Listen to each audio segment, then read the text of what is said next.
Olá, caríssimo telespectador da Rede Século XXI, obrigado pela sua audiência. Que bom encontrá-lo diante do televisor mais uma vez. Você é a razão da nossa alegria, nós que fazemos a Rede Século XXI, um programa sob a responsabilidade do Ordinariado Militar do Brasil.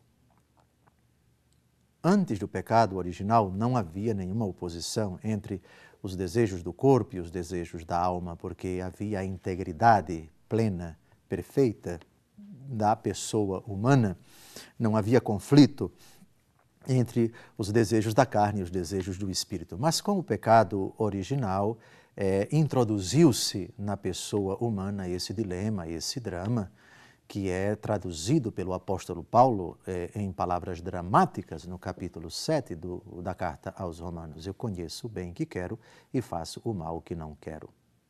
Depois do pecado, a castidade consiste exatamente numa aprendizagem que postula o domínio de si mesmo. Se os desejos da carne não forem subordinados aos desejos do espírito, seremos escravos da carne, não haverá castidade. Em que consiste, então, a castidade, considerando esse dado objetivo, dramático, horrível, dessa luta, dessa tensão dentro do homem depois do pecado original? Disso trata o parágrafo 2339 do Catecismo da Igreja Católica. Vejamos como é que se aprende a ser casto, a dominar-se a si mesmo. Vamos ao texto.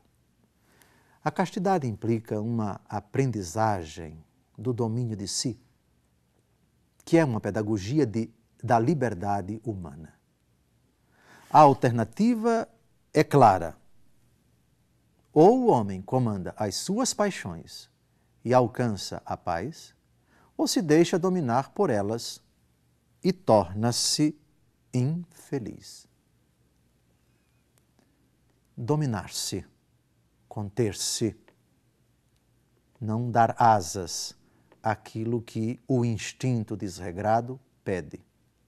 Para usarmos a linguagem da primeira carta de São João, a concupiscência, a inclinação, a aptidão a algo que, enquanto tal, a concupiscência é algo bom, mas que com o pecado nos inclina, nos arrasta para aquilo que ofende a Deus. Assim, o domínio de si consiste exatamente no exercício da capacidade do homem de buscar Deus, de contar com a sua graça e de lutar com esforço, com sacrifício, às vezes até com lágrimas derramadas, submeter o homem psíquico ao homem espiritual. Submeter os desejos da carne ao desejo do espírito.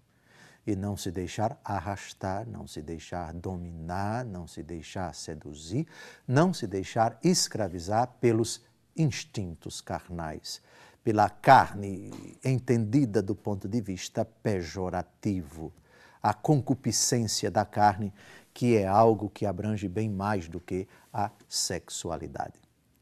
Felicidade e infelicidade aqui, então, tem uma relação com castidade. O casto é o feliz é o casto.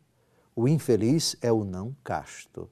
O infeliz é o que peca contra a castidade. Mas nós já vimos que a castidade é a perfeita integração de todo o homem na sua dimensão de corporeidade e de espiritualidade.